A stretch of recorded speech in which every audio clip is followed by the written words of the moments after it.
Hey guys, hello and welcome back, TonyBingGaming here. The original plan for today's video was to have a look at the Shield Agent team up.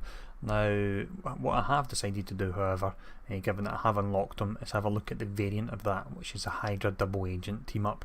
Now, this particular team up, you can get them through the Hydra Fortune card. It is a bit of a gamble, so hopefully this video will let you know if you're potentially thinking of trying to get him, is he worth it or not, but just be wary that you can get essentially the same team up with different visuals for free. In order to get the Shield Agent team up, you would simply get to the safe house in chapter 3. Doesn't really get much easier than that. So before we get on with the team up, I had the Hydra costume for Venom, so I'll give you a little spin on this so you can see it. Nice looking costume. I've no idea of the lore behind why Venom looks this way, but it does look pretty nice, and it does go quite well with the Hydra Double Agent as well. Let's get him called in. There we go, just the standard model from the game you're used to seeing. So the first skill is Frag Out, physical damage, 4-second cooldown, and tied in with Frag Out you have Incendiary Grenade. This actually does a burn for 2 seconds, so you're looking at a 50% uptime on that burn. There we go there. Now next up we've got a summon skill here. We have Hydra Blaster Turret. Summon duration is 10 seconds and the cooldown is also 10 seconds, which is nice. The more points you put into it, it simply increases the damage, it doesn't increase the health. So there we go, we'll put full points into it so you can see it. And there we go, summoned there. Again, just the usual model you're used to seeing in games when you're running through various levels. Now the next active skill we have, I like this one, it's Covering Fire.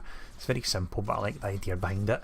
The tooltip says radio a squad of nearby snipers to take out up to 5 enemies. So 8-second cooldown, we'll put the full points into it. That little dot appears from a sniper rifle and then you go, there's a damage. Now the one thing that's a pity is if there is only one enemy in screen, it doesn't do 5 damage packets, it only does the 1 damage packet, but potentially it would maybe be a bit too OP if it did otherwise. But I do like that skill, as simple as it does look. The fact that it's kind of interacting with something happening off screen, I do like that, it's quite original.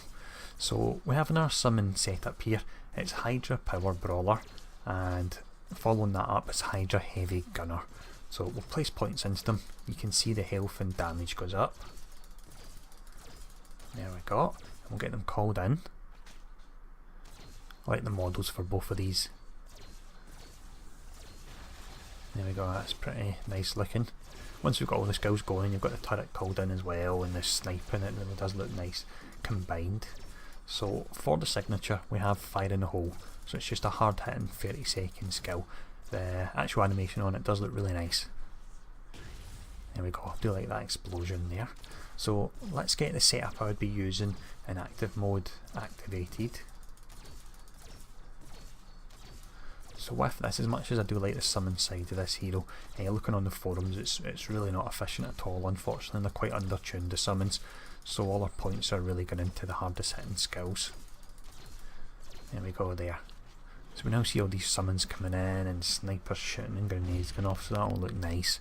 Now while that's happening, we'll discuss the passive side of things. You have Extreme Conditioning, damage rating 240 and 12% summon ally damage. It's nice. If you do have characters such as Magic, for example, that can double dip on these stats, then it's fantastic. For other summon characters, it's still a nice passive as well. Now he does have 3 benefit while team up as away skills. The first one is Hydra Blaster Turret, which in turn becomes Remote Turret Assistance, and the next one up we have more summons. It's Hydra Power Brawler, Hydra Heavy Gunner, which in turn becomes Limbs of Hydra, and both of them have the usual 30-second cooldown, and the more points you put into it, it increases activation chance. Now before looking at the final one, Faustius Conditioning, I'll reset the skills, then you can see the scaling on this.